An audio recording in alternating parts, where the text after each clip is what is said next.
Plus beau que le mien. Jamy, explique-moi un peu pourquoi son endroit est plus beau que le mien. C'est normal, Fred. Tu te trouves pas dans le même écosystème que Sabine. Un éco quoi? Un écosystème, Fred. Sur la Terre, la vie se trouve sur une couche de plus ou moins 20 km que l'on appelle la biosphère. Ok, mais c'est quoi le rapport avec les écosystèmes? Eh bien, un écosystème, c'est une portion de cette biosphère. Par exemple, le tas de bois où on y retrouve les fourmis, le hérisson, les champignons. Et la mare, où par exemple, tu retrouves des grenouilles, des libellules. Donc, ce sont des portions de cette biosphère avec des communautés d'êtres vivants qui leur sont propres. Oh, une araignée! Il y a même un petit ver! Et toi, comment t'as, Sabine? Quoi? Qu'est-ce que tu disais?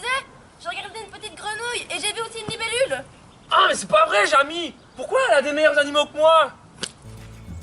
Mais non, Fred, ne t'inquiète pas. Chaque écosystème possède une panoplie de vivants et de relations entre eux qui diffèrent d'un écosystème à l'autre. Cependant, la majorité des êtres vivants peuvent se retrouver dans plusieurs écosystèmes. L'ensemble de ces éléments et de relations s'appelle la biocénose. Dis, Jamy, j'ai une question. Comment tous ces animaux font pour vivre ensemble? Parce que nous, êtres humains, si on était autant dans un si petit milieu, ça serait la catastrophe! Excellente question, Sabine, même si en fait la réponse est toute simple. Par exemple, dans cette ville, on a les agriculteurs qui produisent de la nourriture, qui va être consommée par les habitants, qui vont ainsi produire des déchets, qui seront recyclés par les éboueurs. Et dans la nature, c'est la même chose. Nous avons les producteurs qui produisent de la matière organique à partir des minéraux.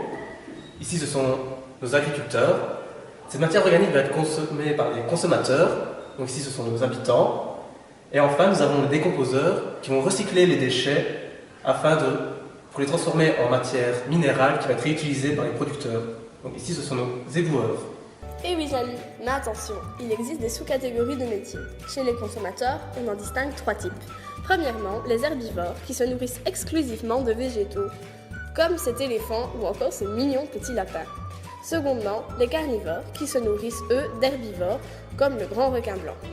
Et pour finir, les carnassiers, aussi appelés superprédateurs, qui, eux, consomment des animaux carnivores, comme l'ours ou encore nous, les hommes. Et c'est lorsque ces animaux dépérissent que le rôle des décomposeurs prend tout son sens. On peut les classer en 2 catégories. D'abord, les détritivores, qui sont des organismes se nourrissant de détritus d'origine animale ou végétale. Ils jouent un rôle essentiel dans la chaîne alimentaire en participant au recyclage des composés organiques, comme notre cher ami, le ver de terre. Et pour finir, les transformateurs, qui sont des organismes dont le but est de terminer le travail des détritivores en transformant la matière amorphe organique en matière minérale, comme les bactéries par exemple.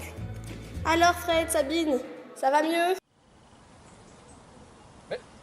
Mais il fait plus chaud chez toi? Il fait même plus ensoleillé, plus humide. Mais c'est normal! Jamy a bien expliqué que chaque écosystème est une portion de la biosphère. Ah. Les conditions climatiques et les milieux de vie sont complètement différents. Cet ensemble s'appelle un biotope.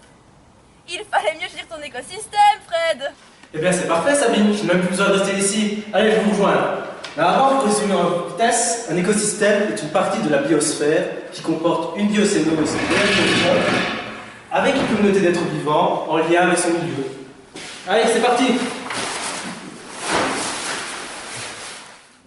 Hey, Jamy! Hé, Jamy! Dis, comment est-ce qu'on observe de façon plus complète un écosystème? Avec tes yeux, Fred! Merci. Ah non, mais plus sérieusement, il suffit de se balader. De se balader et c'est tout? Non, il faut aussi observer le milieu, les êtres vivants, afin de comprendre telle ou telle anomalie. Ah, merci, Jamy. Qu'est-ce qu'on ferait sans toi?